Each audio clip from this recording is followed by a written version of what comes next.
Bom dia a todos, gratidão pela oportunidade.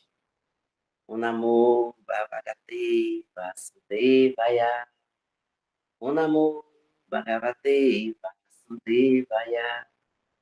Om Namo Bhagavate Vasudevaya. Hoje vamos ler o Bhagavad Gita, capítulo 13, verso 19 e o verso 20. 19. Assim, descrevi sucintamente o campo de atividade, o corpo, o conhecimento e o conhecível. Só meus devotos podem compreender isso na íntegra, e então alcançar minha natureza. Verso 20. Deve-se entender que a natureza material e as entidades vivas não têm começo. As transformações porque elas passam e os modos da matéria são produtos da natureza material. Repetindo, verso 19. Assim, descrevi sucintamente o campo de atividade, o corpo, o conhecimento e o conhecido. Só meus devotos podem compreender isso na íntegra e então alcançar minha natureza.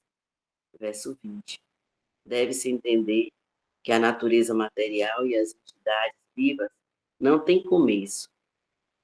As transformações porque elas passam e os modos da matéria são produtos da natureza material. Hare Krishna. Obrigado, Kátia. Obrigado, Márcia. Hare Krishna. Eu vou fazer uma pequena contextualização desses dois versos. Agyana Chimirandasya Gyananjana Shalakaya Chakshurum Militam Yena Tasmai Shri Gurave Namaha. Embora eu tenha nascido na mais escura região da ignorância, nesse mundo assim chamado material, o mestre espiritual abriu meus olhos com a tocha, a luz da tocha do conhecimento védico. A tal mestre espiritual eu ofereço minhas respeitosas reverências. Jai Gurudeva, Jai Prabhupada. Hare Krishna. Eu vou ler aqui o sânscrito desses dois versos. Om iti kshetram tatha jnanam gyeyam kokchoktam samasataha Madbhakta etadvigyaya madbhava yopapadyate. Verso 20. Prakritim purusham cheiva vidyana divavadapi vikaramscha gunam cheiva vidi prakriti sambhavan.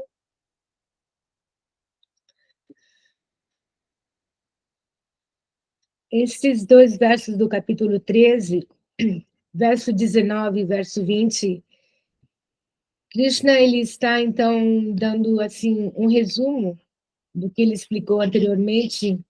Então, ele diz que que ele descreve o campo de atividades do corpo, o conhecimento e o conhecível. E depois ele diz, só os meus devotos podem compreender isso na íntegra, então alcançar minha natureza. É importante saber que há muitas interpretações, traduções da Bhagavad Gita, e como acho que a maioria de vocês já sabem, nos Vedas, os que seguem os Vedas, os grandes sábios, rishis, yogis, há dois tipos diferentes de visão do absoluto. Há os que se chamam impersonalistas, que eles, para eles, a verdade, a instância última é o Supremo como luz universal, como consciência universal. Então, o destino das almas que despertam seria fundir-se nessa luz universal e se tornar um com o absoluto. Essa é a visão impersonalista. E há a visão personalista, que são os Vaishnavas, que são os seguidores de Vishnu, que eles consideram que a última instância da verdade absoluta é uma pessoa como nós, só que ela é transcendental, ela é nirguna, ela não tem qualidades como nós, ela está além da sua criação, ela vive eternamente na transcendência, e essa criação, essa expansão da manifestação, assim chamada material, e o que quem controla, quem está dentro da criação, são expansões, né, da verdade absoluta como pessoa. Então, vocês podem ver que a Bhagavad Gita de Swami Prabhupada era um Vaishnava puro, com muito amor, um amor puro pelo Senhor Supremo. Então, ele escreveu essa Bhagavad Gita com a visão de um personalista. Então, quando ele diz, só os meus devotos podem compreender isto e alcançar minha natureza, quer dizer alcançar a transcendência, alcançar a forma, né, Deus como um ser, como uma pessoa. E os meus devotos, quando ele fala os meus devotos, quer dizer, não é que para se tornar um Hare Krishna, não é isso. Os meus devotos são aqueles que têm essa compreensão, que aceitam no seu coração essa compreensão que é mais perfeita, mais completa, que o Supremo é uma pessoa transcendental, com todas as qualidades, as opulências, e é uma pessoa. Então, a minha natureza quer dizer a pessoa suprema, né? E depois no outro verso ele diz, deve-se entender que a natureza material e as entidades vivas não têm começo. Olha, está muito claro aqui, ele diz assim, não tem começo, quer dizer o quê? Que não foram criadas. As entidades vivas, elas existem eternamente, elas são manifestas, né?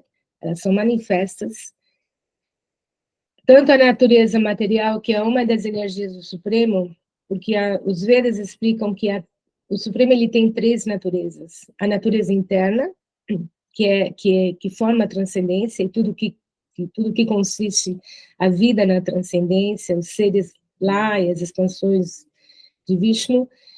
Depois temos a energia marginal, que somos nós, as divas, as diminutas centelhas divinas, e tem a energia externa, ou assim chamada matéria, a energia material. A energia externa é toda essa manifestação que nós chamamos de simulação de realidade, né? Então, são três energias, elas existem eternamente. Então, tudo que forma essa manifestação, ela não é criada, sim, ela foi criada, ela é criada no sentido que ela vem a se manifestar, mas são energias eternas. E está descrito nos Vedas que, assim como dizem que há um começo, um meio, um fim dessa manifestação, tudo vai se entrar na entropia, vai desaparecer. Na verdade, essas energias, a energia material, assim chamada material, ela entra num estado imanifesto e fica latente, não é que ela desaparece, ela se torna imanifesta e, a um certo momento, de novo, ela se manifestará. Mas isso nós falamos na eternidade do tempo, né? Mas é só para saber que esse conceito é assim. Essas são energias eternas. E depois ele explica assim, as transformações, porque elas passam, que as entidades vivas passam, e os modos da matéria são produtos da natureza material. Então, aqui é muito claro também, né? Tem versos que são mais claros que outros, né? Tem outros que são muito difíceis de entender. Esse daí, ele está sendo muito explícito. Ele diz que as transformações, né, que os seres passam, são produtos da natureza material. Quer dizer, esse é o grande problema do ser humano. A gente se identifica tanto com esse corpo, com esse personagem, que a gente vê todas as transformações e sofre, porque a gente se identifica. Então, o nascimento já é, assim, sofrido, né, para a maior parte dos seres, a infância, depois a adolescência, a juventude, a idade adulta, muitas crises, muitos desafios, muitos sofrimentos, né? E tudo por quê? Porque nós nos identificamos a esse personagem. Então, aqui ele fala assim, são produtos da natureza material. Você vê, no verso anterior, ele disse, as entidades vivas não têm começo, e aqui ele fala que as transformações são produtos da natureza material. Então, se a gente puder realizar que nós não somos essas transformações são produtos dos 3 modos da natureza material, que são as cordas, né? Os gunas, que estão constantemente atuando, tanto externamente quanto internamente. Para quem estuda, ou conhece um pouquinho a Ayurveda, nós temos aqui gente que se conhecimento, todos os processos da alimentação, da eliminação, da transformação dos alimentos, a transformação do corpo, né? Tudo isso é regido pelos modos da natureza externos, e nós não temos nada que ver com isso. A alma, a Atma, centelha divina eterna, ela é transcendental, ela está fora dessa máquina de transformação, né? Mas nós, infelizmente, por ignorância, também não é realmente que é culpa nossa, é ignorância da cultura, né, da falta de sabedoria, de conhecimento de nossos pais, né, do mundo onde a gente vive, mas, fortunadamente, aqueles que entram em contato com esse conhecimento védico, eles têm contato com esse conhecimento que é libertador demais, né? Um sadhana, um estudo da Bhagavad Gita é como centenas de horas de terapia, né? Porque você entendendo que você não tem nada que ver com essa novela que está aí rolando a vida toda, e que a gente é transcendental, que nós temos uma paz eterna e uma bem-aventurança eterna que é intrínseca a nós, então a gente começa a se separar, né? O personagem está aqui, eu não sou o personagem, mas eu abraço esse personagem, porque graças a ele eu estou conseguindo evoluir, né? A vida me pôs nesse momento, tudo que faz parte de nós, da nossa herança, tanto bom quanto ruim, a gente está aqui. E a partir daqui nós vamos evoluir, nós vamos avançar. Então é muito importante ser realista, não tampar, não se esconder das sombras, olhar nas sombras que são o personagem, né? E entender que nós não somos esse personagem, e vamos purificá-lo, essa criancinha aí selvagem, né, rebelde que está dentro de nós. Então, nós nos identificamos com essa criança. É bom se identificar com a criança, nós temos que guardar a criança no coração, né? Ser crianças, essa inocência. Mas temos que ser adultos e encarar a nossa realidade, onde nós estamos, e a partir daqui avançar. Com gratidão, né?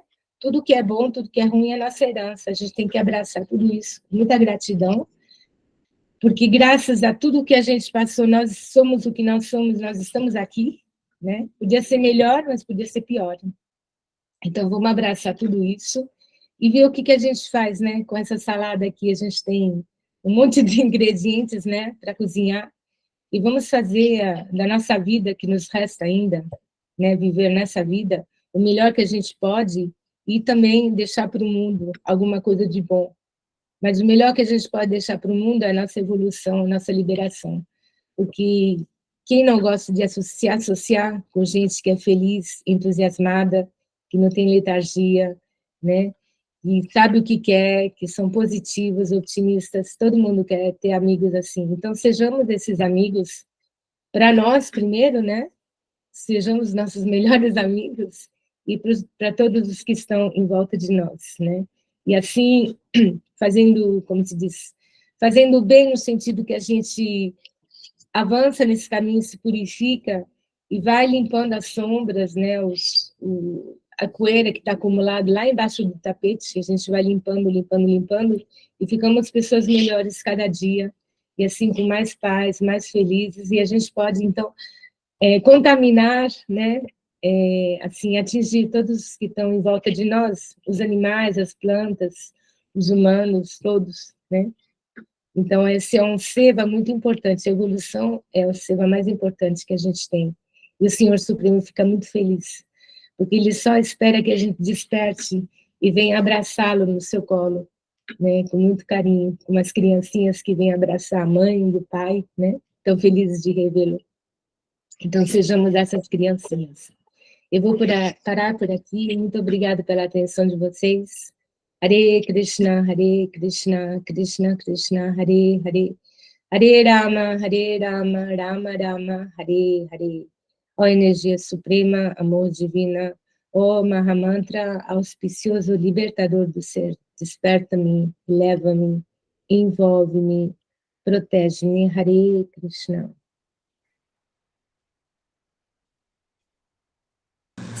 Então, muito bem.